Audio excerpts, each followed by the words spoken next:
Hello guys, எல்லோரும் எப்படி இருக்கீங்க? இன்றைக்கி பருப்பு போட்டு சிகப்பு பொன்னாங்கண்ணி கடையில் தான் பார்க்க போகிறோம். வாங்க எப்படி செய்யலான்னு பார்ப்போம். இதுதான் சிகப்பு பொன்னாங்கண்ணி கீரை. நான் வந்து கிட்ஸ்க்கு லஞ்ச் பேக் பண்ணுறதுனால காலையில் டக்குன்னு எமர்ஜென்சிக்கு வந்து ஜெப்டோவில் தான் ஆர்டர் பண்ணியிருந்தேன். கீரை எப்படி இருக்குமோன்னு பயந்தேன். ஆனால் வந்து கீரை பாருங்கள் எவ்வளோ ஃப்ரெஷ்ஷாக நல்லா இருக்குன்னு. 17 rupees தான் சார்ஜ் பண்ணாங்க. நல்லாவே இருந்தது.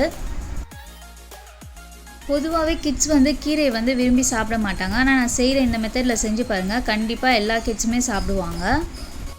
ஃபஸ்ட்டு வந்து கீரையை ஆஞ்சிட்டு இந்த மாதிரி வந்து 2 தடவை வாஷ் பண்ணிவிட்டு அதுக்கப்புறமா கட் பண்ணுங்கள். கட் பண்ணிவிட்டு வாஷ் பண்ணாதீங்க, ஏன்னா வந்து எல்லா சத்துமே போயிடும்.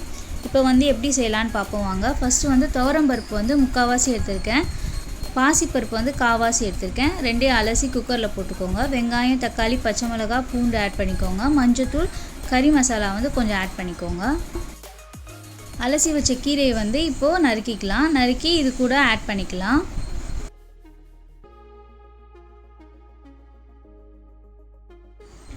எல்லாத்தையும் ஆட் பண்ணிவிட்டு ஒரு 2 to 3 விசில்ஸ் மட்டும் விடுங்க. ரொம்ப விட்டுறாதீங்க, குழஞ்சிரும். சிகப்பு பொன்னாங்கண்ணி கீரை வந்து பச்சை பொன்னாங்கண்ணி கீரையோட ரொம்பவே ஹெல்த் பெனிஃபிட்ஸ் வாய்ந்தது. அதனால் கண்டிப்பாக வாரத்தில் ஒரு தடவையாவது இதை கிட்ஸ்க்கு செஞ்சு கொடுங்க. இதுக்கு சைட் டிஷ்ஷாக பார்த்தீங்கன்னா உருளைக்கிழங்கு பொரியல் தான் செஞ்சுருந்தேன். லைட்டாக மிளகாத்தூளும் ஆஷீர்வாதில் வந்து கரம் மசாலா தூளுன்னு வருது, அதை கொஞ்சம் ஆட் பண்ணி லைட்டாக அது மட்டும் பொரியல் பண்ணி கொடுத்துட்டேன்.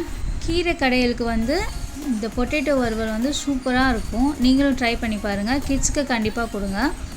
இப்போது கீரை கடையில் வந்து லைட்டாக மசிச்சுட்டு கல் உப்பு போட்டுட்டு தாளிப்பு கொடுத்துடலாம். தாளிப்புக்கு கடாயில் எண்ணெய் ஊற்றிக்கோங்க. எண்ணெய் ஊற்றிட்டு கடுகு உளுந்து போட்டு பொரியிற வரையும் வெயிட் பண்ணுங்கள். நல்லா பொரிஞ்சு வந்தோடனே காஞ்ச மிளகா ஆட் பண்ணிக்கோங்க. அப்புறம் பூண்டு ஆட் பண்ணிக்கோங்க. பூண்டை வந்து நல்லா தட்டி ஆட் பண்ணிக்கோங்க. அப்புறம் வெங்காயம் கொஞ்சம் ஆட் பண்ணிக்கோங்க.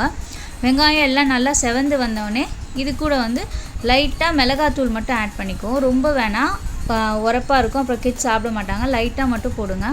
போட்டுட்டு நம்ம கடைஞ்சி வச்ச பருப்பை வந்து இது கூட ஆட் பண்ணிடலாம்.